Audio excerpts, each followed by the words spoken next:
Hi guys, I come to you with very messy hair and a dream and a tale as old as time. But basically, before we can get to any of this video has been made possible by the lovely people over at Meta. I'm sorry if you're tired of the sponsors, but remember, sponsors feed the channel. As part of this limited time offer, sign up for MetaQuest Plus and receive a 1-month free trial for existing headset users, and a 3-month trial with your purchase of the latest MetaQuest 3 headset. Get instant access to a revolving games catalog, monthly drops, and more. This month, I'm playing the VR narrative adventure game Wallace and Gromit in the Grand Getaway. True to the series, we can play as Wallace, Gromit, and their new auto-caddy friend as we explore strange new worlds, play through mini-games, and solve puzzles. This title also includes an interesting mixed reality mini-game called Jamtastic, showcasing 30 unique levels, all playable from the comfort of your own living room. So if you're a longtime fan of Aardman animations, or if you're just looking to play a quirky, fun adventure game, you'll definitely want to try this out. Visit the link in the description box below to get your 1 to 3 month trial of MetaQuest Plus. MetaQuest Plus, your VR subscription turbocharged. And we're back. Okay, so it's been a while, and I just wanted to come on here to sort of let you guys know about all the changes that we're going through on the channel. I'm just getting my little list out here. But yeah, a lot of stuff happened last year, and I kind of want to talk about it since I feel like just posting it on Twitter, it doesn't actually get to the right people, you know, aka the people that are subscribed here. So it'd just be easier to make a full video.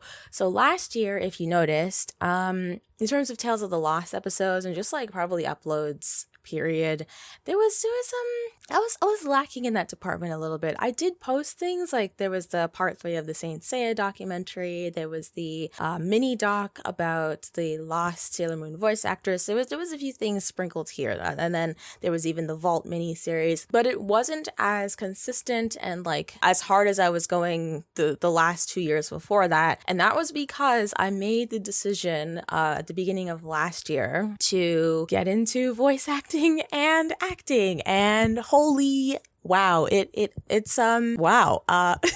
So basically what happened was, for those of you that don't know, I love putting on different voices. I love animation. You know, I love everything that has to do with the industry, whether it be voice acting in cartoons or voice acting in video games. And I wanted to give it a try for myself. On top of that, I thought it would be a great secondary experience to like really get behind the scenes, because I need on-set experience. And why do I need on-set experience? That's a really great question that you've asked. Let me answer that question. I need on-set experience because I don't know if I said anything here, but I finished my first screenplay last year. Yay, thank you. Yes, finished my first screenplay last year because the main goal in my life has always pretty much been to be a film director. And last year I sort of made the pivot, not just into acting, but also into directing stuff. So I might post things here, I might not. I'm not really sure what's going to happen with that. But I have started to get more back into cinematography and whatnot. And yeah, I've been working on a lot of scripts. I have a fully finished one, and then one that's like almost done, and then a bunch of other ideas that I have floating around in the ether because I want to try to pitch them to become series. And it's not just Tales of the Lost. There's other things in there. So yes, first thing, started acting to get acting experience and behind the scenes experience with sets and all that lovely stuff. Did acting because it's something I genuinely wanted to do since I was a little kid. And I started directing and screenwriting and whatnot. And I honestly think that a lot of the stuff on my channel, even though it's stuff that like I genuinely want to do with the documentaries and even the game reviews that I used to do back then, all of that was and still is fun, but it's sort of become like this portfolio that it's a portfolio that showcases to other people what I can actually do. To people in the industry, if they ever want to work with me when it comes to my films and whatnot. And I'm happy that it all kind of came full circle, especially like around the time of like can I say it? The pandemic? Yeah, around the time of the pandemic. Yeah, I think that was probably a period for a lot of people, like around 2020, 2021, where people were deciding like, oh, I don't want to do this anymore. I want to do this, or I want to pursue that. I still want to make YouTube videos, obviously, but I think like the long-term goal for me has slightly shifted more into the direction of like, oh, like I want to make like feature films, like movies, you know what I mean? Yeah, let me dive a little bit into that. Truthfully, when I first found my agent, it was at the tail end of 2023. So it would be like September, October 2023. And immediately at the tail end of that year from September to December, I got 3 gigs. I got a wine commercial. I played a character in the background, and then I booked 2 voiceovers. One was for a Rogers commercial. All of that? Amazing. But how will we gift wrap a plan? There's a bag for everything these days. And then the other one was, it's not coming to me, a Turtles commercial, a chocolate Turtles commercial. Swarming stores. Dashing to the stores. Last minute to get those gifts. Traffic at malls this Sunday looks more like a freeway on a Friday. Yeah, and then leading into next year, which was last year, 2024, I booked a spot. I think it's actually out today. I played 2 characters actually on The Unbelievable by Dan Aykroyd, which was so sick because that was my first like TV kind of gig. And yeah, I booked like a commercial campaign, like an international one that will be out soon. I was also on a toy store near you. Now, if some of you guys, you know, I do have a sizable chunk of my audience that's into like nostalgia and stuff. Maybe you've heard of that show. It's available on Amazon Prime, Apple, and like most of the other apps. Yeah, but I had a little appearance on there where I played like, well, I didn't play, that was actually me, but I had a little appearance on there where I was talking about Sailor Moon. Protect the Earth from evil forces. The show itself became this cultural phenomenon. What else? What else could I be talking about? Sailor Moon, and I showed off my collection of toys, and I talked about the ugly face doll epidemic, and you should go check it out if you haven't seen that yet. What else have I done? Right. In 2024, Crunchyroll reached out to me and asked me to be a judge for the Anime Awards, which was an amazing request. That was just such an honor to be able to judge for things that I've been, you know, I mean, I've loved anime since I was like 2 years old watching Sailor Moon. So that was like a huge honor.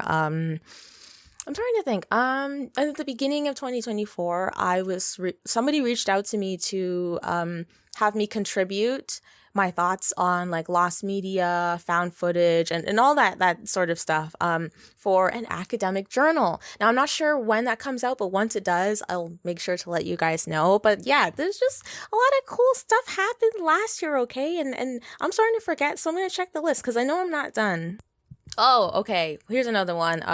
Obviously, you know that the Saint Seiya stuff came out. I'm working towards a new documentary. And also, I got to be sponsored by Meta again, which was, you know, a pleasant surprise because I first worked with them. I think they were one of the first big sponsors that I worked with back in 2020 before I started the Lost Media stuff. Like a couple months before, then they asked me to review the Quest 2, and then they came back asking me to review the 3S headset. And like it's I really hope that in this year, then I start to build more brand relationships because it's really hard to ask for monetary support, especially in a climate like this. So to try to keep the channel alive, you know, sponsors, I'll take anything, honestly.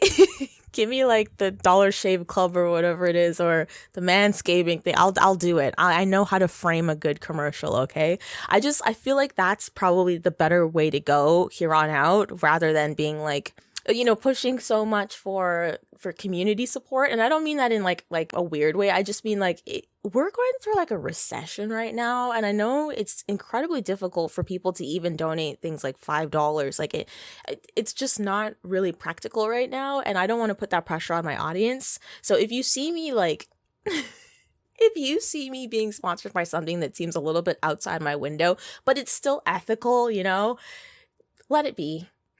click like on the video, let it be, let the thing roll, and that'll be enough for me, okay? Because these docs take a considerable amount of time to formulate, and it's a lot of energy put into something where the outcome of whether or not it will do well is like very fickle, especially on a climate like YouTube. YouTube is a little with the whole monetization thing. But anyways, yes. So if you see any new sponsors, just be like, yeah, nice job, and keep it rolling, okay? On top of that, we also have a bunch of new changes coming to the channel. So, see, this is why I prefaced it with that like sponsor thing before that. I have decided, God, okay. Starting next week, the schedule for when I upload is going to drastically increase. There will be YouTube Shorts starting Monday, 5 days a week, every day after next Monday, which is, I believe, the 20th. So we have a whole short situation, and it's on stuff you guys have seen before. Like, if you guys watch the shorts, it's just going to be like, if you like this anime, you'll probably like this song, or if you like this video game, you'll probably like this song. So it's that. I'm starting a new series, and next Friday, the first one rolls out, and it's about film review. Well, it's not film review. It's film analysis. So I'm going to be talking about specific things in movies that I like that I feel like nobody else is really talking about, or I just feel like could be highlighted more, and I'm just going to give my thoughts on that because, you know, I really like movies, and I don't really feel like I've articulated that enough on this channel. I feel like people just know me as like, oh, that's the girl who finds lost stuff, and that's the girl who like does video game reviews on Croc Legend of the Gobos. Like, that's going to be consistent, and I figured it would be good to sort of have those running in the background because it's relatively easier for me to make because there's a lot less edits that go into the film analysis videos, and it sort of gives you guys something to watch in between as I'm working on Tales of the Lost.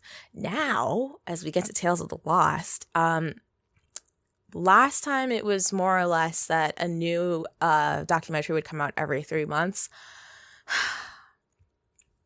I'm going to try to have it so that there is a documentary that comes out once a month.